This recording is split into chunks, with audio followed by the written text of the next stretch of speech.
I've got the management of CenturyPly who's joining us on the show. We have Keshav Bhajanka, who's the executive director of CenturyPly, who's joining us on the show on a very special occasion.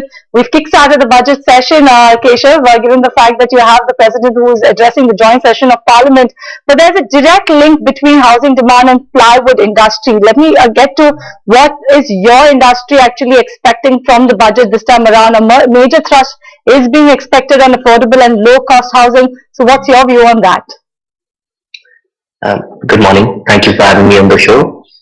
I would like to break it into three parts. Firstly, we need to give credit where credit is due.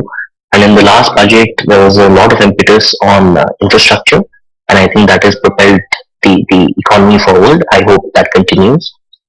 As far as the real estate sector is concerned, there are two things that I'd like to highlight. One, real estate as an asset class is being treated quite differently than equities. In real estate, if you have held on to an asset for 2 years plus, then you get long-term capital gains, and even those are taxed at 20% plus, which is very different from the equity markets. We're hoping that that changes. Secondly, the rebate on housing loan interest is currently at 2 lakh rupees from a tax purpose. We're hoping that increases to 4 lakh and beyond. Lastly, like you said, affordable housing, there have been steps, but we're hoping that there's going to be a lot more fund put behind it. There's going to be a lot more provision in the budget towards the same. Watch out for that, Keshav. Hi, a very good morning. This is Shrishti joining it. That amid the global uncertainty and the higher interest rate scenario, what are the expectations by the plywood industry, or rather the real estate ancillary industry, from the upcoming budget? Good morning. So, from the plywood industry, I think that there are a couple of things that can be done, which would in a very meaningful way impact the industry as a whole.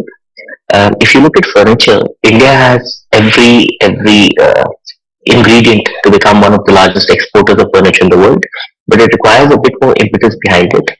I don't think there's any PLI scheme that has been introduced for furniture, and considering the fact that it is a huge market globally, where India could become a player of significance, I think if some sort of a scheme is brought about for the export of furniture, that would benefit all wood panel related products. So I think this is something that the government can look at. Secondly, agroforestry as a subject has not been taken up strongly enough. Agroforestry can lead to increase in the green cover of India. It can lead to employment of thousands of farmers. And of course, it can make raw material available for products such as meat, for products like paper. So I think if the government pushes something through for agroforestry, that could definitely help the industry in general. Right. Keshav, coming back to the housing theme, and the positive housing theme actually may lead to an increase in the already fierce competition that we are seeing in the unorganized sector. How are you, being an organized sector player, tackling this sort of a competition, and is there any pricing pressure that you're witnessing? So, I think competition is always good. It helps you become more efficient. But when you look at the unorganized sector, the sort of tax arbitrage, illegal tax arbitrage that they are undertaking, that puts a bit of a challenge on us. Having said that, after COVID, we have seen there's a steady movement from the unorganized to the organized. Consumers are becoming more brand conscious, and that is playing into all organized players, but us in particular as the market leader. Having said that, as the market leader, we do have pricing power. So I think we've been able to pass on all the raw material price increases to the market, perhaps better than the unorganized players. So I don't see any sort of an issue there going forward. Okay, but Keshav, just wanted to know, any talks on resumption on the anti-dumping duty on MDF? I think talks have begun, but it's a little too early to comment on the same. But definitely, as an industry, we are working towards the same. Talk about the capex plans then, and what's the status of the capex plans for CenturyPly? If you could provide some update on laminate, MDF, and the particle board projects that you have undertaken. Also, any is as per timelines, what is your projections going ahead?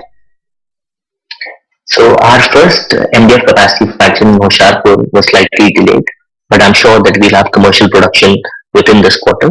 So that is going to be a very positive sign.